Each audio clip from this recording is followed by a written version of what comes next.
இன்றைய நேரத்திற்கான மிக முக்கிய செய்தி, கைதாகிறாரா சீமான், வழக்கறிஞர்களுடன் சீமான் ஆலோசனை என்ற முக்கிய செய்தி வந்திருக்கிறது. சென்னையில் உள்ள தனியார் விடுதியில் வழக்கறிஞர்களுடன் நாம் தமிழர் கட்சியின் தலைமை ஒருங்கிணைப்பாளர் சீமான் ஆலோசனை நடத்தி வருகிறார். கைது செய்யப்படுகிறாரா சீமான்? வழக்கறிஞர்களுடன் நாம் தமிழர் கட்சியின் தலைமை ஒருங்கிணைப்பாளர் சீமான் ஆலோசனை மேற்கொண்டு வரும் முக்கிய செய்தி தற்போது வந்திருக்கிறது. இது குறித்து நமது குமுதம் செய்தியாளர் சுகுமார் தரும் உடனடி தகவல்களை கேட்கலாம். சுப்பிரமணியன் தரும் உடனடி தகவல்களை கேட்கலாம். கைது செய்யப்படுகிறாரா சீமான்? அவரது வழக்கறிஞர்களுடன் அவர் ஆலோசனை நடத்துகிறார். இன்னும் சற்று நேரத்தில் அவர் காவல் நிலையத்தில் ஆஜராக இருக்கும் நிலையில் இந்த செய்தி வந்திருக்கிறது. கூடுதல் விவரங்களை தரலாம் சுப்பிரமணியன். நாம் தமிழர் கட்சி தலைமை ஒருங்கிணைப்பாளர் சீமான் விசாரணைக்காக வலசரவாக்கம் காவல் நிலையத்தில் ஆஜராக இருக்கிறார். சென்னை விமான நிலையத்திற்கு வந்து இறங்கிய அவர் செய்தியாளர்களை சந்தித்தார். அதன் பிறகு தனியார் ஹோட்டலில் வழக்கறிஞர்களுடன் தற்போது ஆலோசனையில் ஈடுபட்டு கொண்டிருக்கிறார். சீமான் கைது செய்யப்பட இருக்கிறாரா என பல்வேறு தகவல்கள் பரவி வருகிறது. சலசலப்புகளையும் ஏற்படுத்தி இருக்கிறது. அதனால் சட்ட ரீதியாக எப்படி அணுகலாம் என்பது தொடர்பாக வழக்கறிஞர்களுடன் சீமான் தற்போது ஒரு ஹோட்டலில் ஆலோசனை நடத்தி வருவதாக தகவல்கள் தெரிய வந்திருக்கிறது. இந்த ஆலோசனைக்கு பிறகுதான் வலசரவாக்கம் காவல் நிலையத்திற்கு அவர் ஆஜராக இருக்கிறார். 8 மணிக்கு ஆஜராகும்படி காவல்துறை தரப்பில் தெரிவிக்கப்பட்டிருந்ததாக சீமானே செய்தியாளரிடம் தெரிவித்திருக்கிறார். அதனால் 8 மணி அளவில் அவர் விசாரணைக்காக வலசரவாக்கம் காவல் நிலையத்தில் ஆஜராக இருக்கிறார். சீமான் ஆஜராவதையொட்டி வலசரவாக்கம் காவல் நிலையம் அமைந்திருக்கக்கூடிய ஸ்ரீதேவி குப்பம் மெயின் ரோட்டில் பலத்த பாதுகாப்பு ஏற்பாடுகள் செய்யப்பட்டிருக்கிறது. 5 அடுக்கு பாதுகாப்பு ஏற்பாடுகள் செய்யப்பட்டிருக்கிறது. கிட்டத்தட்ட 100க்கும் மேற்பட்ட போலீசார் பாதுகாப்பு பணியில் ஈடுபடுத்தப்பட்டிருக்கிறார்கள். அது மட்டுமல்லாமல் தீயணைப்பு வாகனங்கள், ஆம்புலன்ஸ் வாகனம், அதே போல மொபைல் கண்ட்ரோல் வாகனம், காவல்துறை சார்பில் அமைக்கப்பட்டிருக்கக்கூடிய மொபைல் கண்ட்ரோல் வாகனம் என பாதுகாப்பு வாகனங்கள் தயார் நிலையில் வைக்கப்பட்டிருக்கிறது. அந்த மெயின் ரோட்டில் கட்சியினர், நாம் தமிழர் கட்சியினர் யாரும் உள்ளே அனுமதிக்கப்படவில்லை. பொதுமக்கள் மட்டும் செல்ல அனுமதிக்கப்பட்டிருக்கிறார்கள். ஆனால் வாகனங்கள் செல்ல அனுமதி அளிக்கப்படவில்லை. 8 மணி அளவில் சீமான் காவல் நிலையத்தில் ஆஜரான பிறகு அவரிடம் கேள்விகள் கேட்பதற்கும் தயார் செய்து வைத்திருப்பதாக காவல்துறை தரப்பில் சொல்லப்படுகிறது.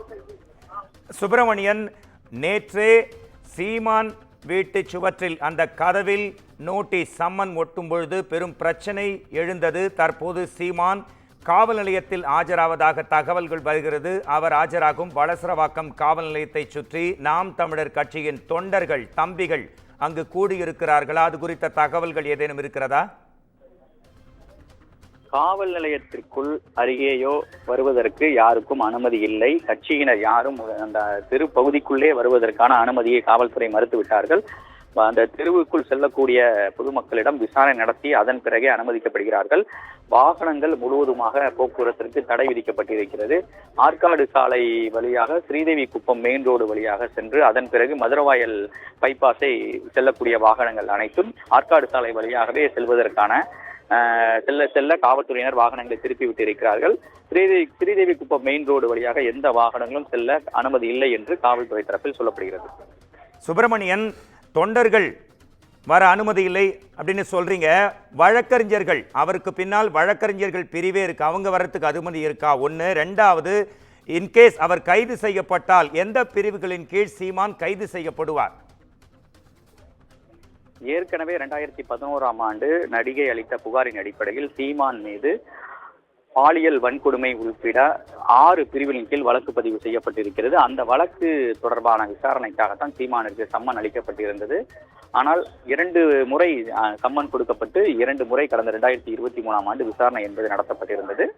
அதே போல இந்த நீதிமன்ற உத்தரவிற்கு பிறகு அவருக்கு முதல் சம்மன் அனுப்பப்பட்டது. அந்த முதல் சம்மனில் அவர் ஆஜராகவில்லை. ஆனால் 2வது சம்மன் ஒட்டும் போதுதான் அந்த பிரச்சனை என்பது ஏற்பட்டிருந்தது. அந்த 2வது சம்மனிற்கு அவர் விசாரணைக்கு ஆஜராக இருப்பதாக காவல்துறையிடம் தெரிவித்திருந்தார். இன்று காலை அவரது வழக்கறிஞர்கள் நேரடியாக காவல் நிலையத்திற்கு வந்து இன்று மாலை 6 மணி அளவில் சீமான் விசாரணைக்காக ஆஜராவார் என்று விளக்கு கடிதம் ஒன்றை அளித்துவிட்டு அதன் பிறகு சென்றார்கள். ஆனால் 6 மணிக்கு வர வேண்டாம், 8 மணிக்கு வரும்படி காவல்துறை தரப்பில்தான் சீமானுக்கு தகவல் தெரிவிக்கப்பட்டிருக்கிறது. அதன் அடிப்படையில் 8 மணி அளவில் அவர் ஆஜராக இருக்கிறார். இந்த நீதிமன்ற உத்தரவின் அடிப்படையில் தான் இந்த விசாரணை என்பது மேற்கொள்ளப்படுகிறதாக காவல்துறை தரப்பில் தெரிவிக்கப்பட்டிருக்கிறது. நடிகை அளித்த புகாரில் அந்த வழக்கை ரத்து செய்ய கோரி, அதாவது ஏற்கனவே நடிகையிடம் விசாரணை 2023ஆம் ஆண்டு விசாரணை நடத்தப்பட்டு மருத்துவ பரிசோதனைக்கு உட்படுத்தப்பட்டு அந்த புகாரை தான் வாபஸ் பெறுவதாக எழுத்துப்பூர்வமாக காவல் நிலையத்தில் 2 முறை அந்த நடிகை கொடுத்திருப்பதாக சீமான் தரப்பில் தெரிவிக்கப்பட்டிருந்தது. ஆனால் அந்த வழக்கு நீதிமன்றத்தில் ரத்து செய்ய முடியாது, பாலியல் வழக்கு என்ற அடிப்படையில் விசாரணை நடத்தி 12 வாரத்திற்குள் முறையாக விசாரணை நடத்தி குற்றப்பத்திரிகை தாக்கல் செய்ய வேண்டும் என்று உத்தரவிடப்பட்டிருந்தது. அதன் அடிப்படையில் தான் இந்த விசாரணை என்பது தற்போது தீவிரப்படுத்தப்பட்டிருக்கிறது. விரைந்து விசாரணை நடத்துவதற்கான நடவடிக்கையை மேற்கொள்வதற்காக தான் சீமானுக்கு இந்த சம்மன் கொடுக்கப்பட்டு நெருக்கடி அளிக்கப்பட்டு வருவதாக சொல்லப்படுகிறது. சுப்பிரமணியன், நீங்க சொன்னது மாதிரி 8 மணிக்கு அவர் காவல் நிலையத்தில் ஆஜராகும் போது ஏதாவது சட்டம் ஒழுங்கு பிரச்சனை நாம் தமிழர் கட்சியின் தொண்டர்களுடன் ஏற்பட்டால் அதை சரி செய்ய, அதை கட்டுப்படுத்த எந்த அளவு காவல்துறை நடவடிக்கை மேற்கொண்டு இருக்கிறது? அது மட்டுமல்லாமல் நீங்கள் குறிப்பிட்டது போல ஒரு வழக்கு நீதிமன்றத்தில் இருக்கும்போது சம்பந்தப்பட்ட நடிகையும் சம்பந்தப்பட்ட சீமானும் பொதுவெளியில் மீடியாவை வைத்துக்கொண்டு அவர்கள் பேசுகிறார்கள், நடிகை வீடியோ வெளியிடுகிறார், இதெல்லாம் சரியா? இதனை அடுத்து இது குறித்து சம்பந்தப்பட்ட நடவடிக்கை நீதிமன்றத்தால் எடுக்க முடியாதா?